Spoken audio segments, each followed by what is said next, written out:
This is an iHeart podcast. Guaranteed human.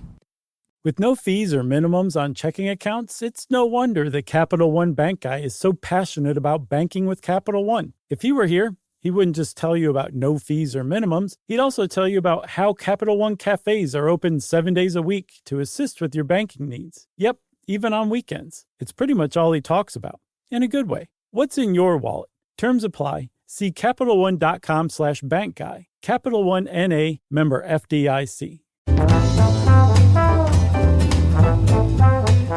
Ahoy, and welcome to the Short Stuff. I'm Josh, there's Chuck, and this is Short Stuff about wombats. Is that the sound they make? No, but it is for people who live outside of Australia. Oh, okay. Well, this Short Stuff came about just from our recording 2 days ago on, which one was that in? Was that in the appendix? Yeah, appendix, because we talked about digestion and pooping. Yeah, and you said something about wombats having square poop, and I was like, what? And you were like, yeah, and you, because you're in front of my face, you showed me a picture, which was amazing. Didn't even, maybe you texted it to me too, because you're so used to doing that. And I said, we should do a Short Stuff on this, and here we are 2 days later, by God, and we're doing it. We are. We're talking about square poop, square poop. Yeah. I started to say yeah and something else, and it came out weird. There. What's going on with you? I don't know. I will say this, though. After researching this really clears up that old saying that I'd heard since I was a kid that I never got, which is that guy is square as wombat. I guess I've not heard that before. You never heard that? Have you really heard that? Somebody say that? Yeah, like some, you'll see some nerd. That guy is square as wombat. I was like, what does that even mean? You just keep saying that, huh? I love it. I think we should start it. I just made it up today. Okay, so regardless of all these phrases, there's really only one animal on the planet that poops in cubes, and that is the wombat. And I think in particular the bear-nosed wombat, which are, by the way, Chuck, about as cute as they come. Yeah. Australia's got two things. They have animals that will kill you dead and animals that you only want to hug. Yes, but sometimes that will kill you dead, too. Yes, exactly. That's the great thing about Australia. So these the wombats, they're usually described as stout. They're very thick. They have short legs, but they're really powerful, and they use them to dig. They have long claws that they use to dig subterranean burrows in. And they're cousins of the koala, and they kind of look a bit like a cross between a koala and a little tiny bear. A stuffed animal, if we're being honest. Yeah, basically. But I suspect that because of those sharp claws, you don't want to get between a mama wombat and her baby wombat. You know what I'm saying? Yeah, and they're also bigger than I thought. For some reason, I thought wombats were fairly small, but they weigh up to 77 pounds or 35 kilograms if you're in Australia. And they're pretty territorial, but they do share their space with their friends. It's so cute. That is very cute. They will mark their trails and stuff with scent and those little cube-shaped poops, which I don't think we even mentioned yet. They poop out 100 six-sided turds every single day. Man, you use the T word. I mean, is that a bad word? It's not bad. It's Sounds one of my gross. most hated words of all. Well, it looks even grosser spelled out for some reason. Everything about it is terrible. That word itself even looks brown somehow. I'm not sure how, but it does. Everything about it is wrong. Oh, I don't know if I should say this. No, I'm not going to say this. Go ahead. Okay. Are we going to leave that in there? Yeah, let's leave it in. And people will be like, oh, man, you got to tell us. But you said it's six-sided T words, right? So it looks like they look vaguely like dice. And even if you're just like, I mean, I guess it's a cube. It's not a perfect cube. Look at your poop and then look at wombat poop and see which one's closer to cube-like. And you're going to say, oh, yeah, definitely the wombat. And then if you stop and say, well, wait a minute. The wombat is the only animal on the planet that poops cubes. This is kind of weird and maybe worth investigating. And for a long time, no one wanted to kill a wombat to dissect it and figure out what was going on in there. So we just basically walked around and said, it must have something of a square-shaped rectum. I guess that's it. That's going to solve the thing. Well, yeah, but I think the very first thing that someone did was look, on the hindquarters and say, no, that is round as round can be. Yeah, I think they were expecting one of those Play-Doh squeeze-through shapes. You know what I'm talking about? Oh, yeah. But they're like, it's a star, it's a octagon. Right. No, sure. It was just a normal size round bottom anus. hole. Yeah, an anus. And I think a researcher even put his finger in there just to make sure. He's like, no, it's round. Oh, gosh. There we go. I think we should. Oh, yes. You're the guy who said turds, and now you're suddenly grossed out. Well, you say bottom hole, then you said a guy put his finger in it. Right. Put his finger in the wombat's bottom hole. After 13 years, I never know where you're going to fall. So that's great. I like to keep you on your toes. And here's another one for everybody out there. This is going to keep you on your toes. We're going to ad break.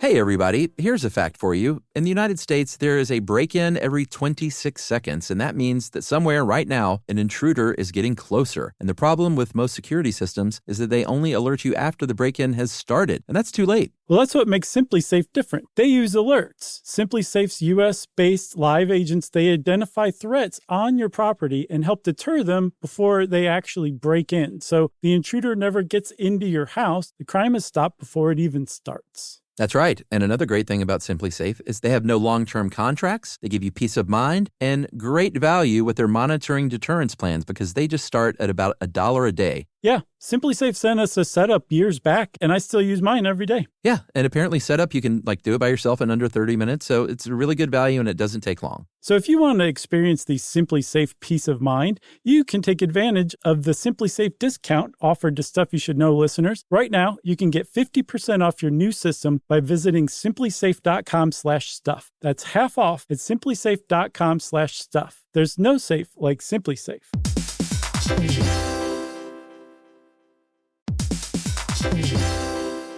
Work can be a little weird. One minute you're in a meeting that could have been an email. The next you're trying to decode corporate jargon that somehow means nothing. And don't even get us started on the quick sync that turns into a 45-minute deep dive. Yeah, well, the truth is figuring out your career isn't always straightforward. Whether you're trying to grow, pivot, or just stay relevant, it can feel like you're navigating it all on your own. Well, that's where LinkedIn comes in. That's right. LinkedIn can help you grow your career, helping you confidently navigate your path with insights, ideas, and inspiration from your professional community. You can stay up to date with the latest trends in your field, connect with people who get it, and discover opportunities tailored to your goals, your experience, and what actually matters to you. Whether you're looking for something new or just trying to grow where you are, LinkedIn gives you the tools and connections to move forward with confidence. Because LinkedIn is the network that works for you. Visit linkedin.com/knowstuff to learn more.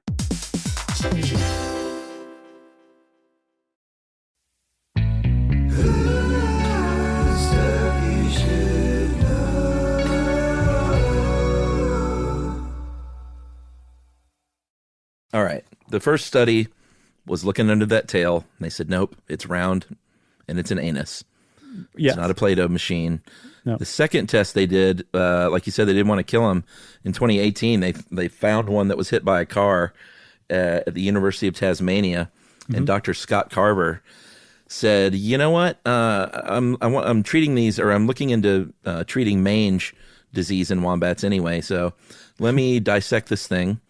Let me look at the intestines, and holy moly, they have a couple of grooves in their intestines where they're a little more elastic than the rest. And that was in 2018. And I think a couple of years later is when they did a further test, right? Yeah, at our own Georgia Tech down the street. Was that a tech? Yeah, David Hugh, biomechanics researcher at Georgia Tech, led this second American group into wombat intestines and why wombat poop is square. They don't mention that David Hugh and his team waited for a wombat to get hit by a car like the Australian researchers. It just says they dissected 2 wombats. So probably best not to ask too many questions around that. Well, also, how did they get a wombat in Atlanta? Exactly. They were just, maybe they had them shipped in and then they just kind of pushed them out towards 75. Let nature take its course. Yeah, or they just picked up the phone and called any Australian number, and some guy said, "I'll get you 2 wombats." What's your address, or whatever they call an address? That's pretty great. So regardless, they got their hands on a couple of wombats. May have been alive, may not. We're not quite sure exactly what happened there. But they really focused on the intestines and that elastic part. And they found that not only is there a region that's more elastic, that's less constricting in the intestines of the wombats than other parts, they also found one part that's stiffer than the rest. And that all of this weirdness in the intestines takes place in about the last 17% of the wombat's intestines. And that it's here, finally, they figured out that the square poop starts to take its shape. Yeah, and it happens because, I think the stiff portions, like a stiff rubber band, basically the whole thing like a rubber band. The stiff portions are like a stiff rubber band, which isn't a thing. Hate to break it to David Ew. And the softer regions are more droopy and kind of hang down. So it creates like this wave-like action. And the whole key to me seems like how slow these 40,000 contractions happen to get this poop out. It seems like it's just a very slow process and just kind of molds it into a little square or a cube. Yeah, I mean, we have like a pretty long digestive tract, but the wombat's intestines are 10 times longer than the wombat itself. And its digestion process takes about 4 times longer than a human's. It gets every bit of moisture and water out of it, every nutrient it can possibly get. So it poops out these very dry, cubed poops. And it does that because the digestive process takes so long. But the other key to it too, Chuck, is that the contractions of moving the poop through the intestines in basically every other animal on Earth, those contractions and the movements are the same everywhere around the intestine. Right. The wombat is, as far as we know, the only animal that has different sections that move differently at different times. And that's what produces the edges and the squares in the shape of the square poop. They finally figured it out. It's one of those things where it helps a lot if you're a biomechanics researcher because they are not the best at explaining things, so it's kind of hard to get. It's one of those things that you just have to say, oh, the intestines move differently than other intestines, and it has the time to create these sides and shapes.